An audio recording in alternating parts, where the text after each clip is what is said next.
ब्रेकनंतर बुलेटिनमध्ये आपलं स्वागत। महत्त्वाची घडामोड आहे। प्रधानमंत्री किसान सन्मान योजनेचा हप्ता आज जाहीर होणार आहे। या योजनेअंतर्गत 9.5 कोटी रुपये शेतकऱ्यांच्या खात्यात जमा होणार आहेत। याचा देशभरातील जवळपास 9.25 कोटी शेतकऱ्यांना फायदा होणार आहे। नमस्कार। पहिल्या टप्प्यामध्ये देखील पीएम किसान योजनेचा 22वा हप्ता नमोचा 8वा हप्ता जाहीर होणार। नवीन वर्षापूर्वी अशा आपण असंख्य बातम्या पाहिल्या, परंतु नवीन वर्षाचा दुसरा महिना आला तरी पण पीएम किसानचा 22वा हप्ता व नमोचा 8वा हप्ता आपल्याला बघायला देखील मिळाला नाही। शेतकऱ्यांमध्ये चिंतेचे वातावरण आहे, त्या कारणामुळे पसरले। पीएम किसानचा व नमोचा हप्ता नवीन वर्षापूर्वीच मिळणार होता, जो लांबलेला आहे। असा प्रश्न शेतकऱ्यांच्या मनात तयार झाला आहे की नेमकी यावर शासनाने काय उत्तर दिले आहे, की नेमकी पीएम किसानचा हप्ता नमोचा हप्ता नेमकी कोणत्या तारखेला मिळणार, ते आपण या व्हिडिओच्या माध्यमातून जाणून घेणार आहोत। त्याकरिता आपलं लक्षपूर्वक शेवटपर्यंत पाहायचं आहे। शेतकऱ्यांना मोठी खुशखबर, 3+3 जमा। राज्य सरकारने आज एक असा निर्णय घेतला आहे ज्यामुळे शेतकऱ्यांचे नशीब पलटणार आहे। मुख्यमंत्री देवेंद्र फडणवीस यांनी नमो शेतकरी योजनेचा हप्ता आता थेट 3,000 रुपये केला आहे।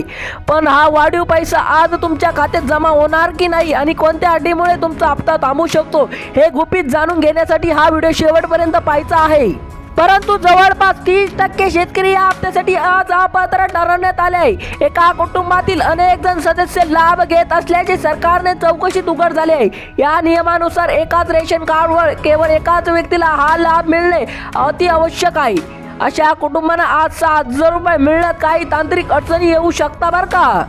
या वाढीव हप्त्याचा लाभ सर्वात आधी महाराष्ट्रातील कोणत्या भागात मिळणार याची उत्कृष्टता आता शिंगेला पोहोचली आहे। विश्वास सूत्राकडून मिळालेल्या माहितीनुसार छत्रपती संभाजीनगर आणि जालना जिल्ह्यातील पात्र शेतकऱ्यांना खात्यात आज तांत्रिक चाचणी म्हणून पैसे जमा केले जाऊ शकतात। पण थांबा, ही तर फक्त सुरुवात आहे। खरी बातमी 12 लाख शेतकऱ्यांसाठी आहे ज्यांचा सरकारकडे नजर वळली आहे। नेमकं काय घडलं? एकीकडे आनंदाचा वर्षावत होत असताना दुसरीकडे सुमारे 12 लाख शेतकऱ्यांना पायाखालची जमीन सरकली आहे। कारण सरकारने या योजनेतील हजारो शेतकऱ्यांना बाहेर काढण्याची प्रक्रिया आज सुरुवात केली आहे।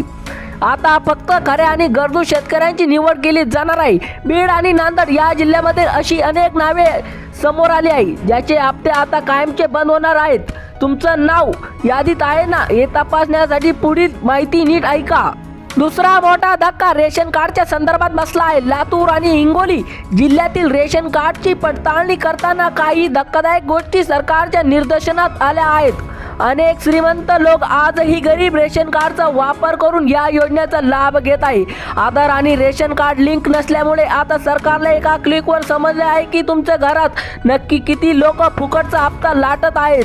आज अर्जाच्या छाननीत आता अमरावती आणि वाशिम या जिल्ह्यातील सुमारे 5 लाख शेतकरी रेशन कार्डच्या चुकीच्या माहितीमुळे धोक्यात आले आहेत। सरकारने स्पष्ट बजावले आहे की एका कुटुंबातील अनेक सदस्य हप्ता घेत असल्याची तर ते आता चालणार नाही।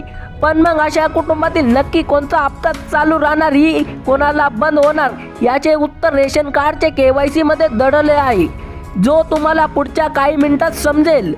आजचा दिवस महाराष्ट्राच्या कृषी मंत्री इतिहासात अत्यंत महत्त्वाचा ठरेल, कारण आता प्रत्येक 4 महिन्यातून एकदा 6,000 रुपये तुमच्या हातातील असतील। रात्रीच्या वेळी पैशाचा मेसेज आल्यावर तुम्ही प्रक्रिया काय असेल, तांत्रिक दृष्ट्या समक्ष असलेले सर्व जिल्ह्यांमध्ये आज रात्रीपर्यंत निधी पोहोचवायचे आदेश देण्यात आले आहे। त्यामुळे आता प्रक्रियेला डोळे हे आपल्या मोबाईल स्क्रीनकडे लागलेले आहेत। मित्रांनो, ही माहिती सूत्राकडून मिळालेली आहे, अत्यंत ताज्या आणि खात्रीशीर अपडेटवर आधारित आहे। सरकारची ही प्रक्रिया आजपासून सुरू झाली असून आता फक्त तुमचं नशीब आणि कागदपत्रे तुम्हाला हा लाभ मिळवून देतील।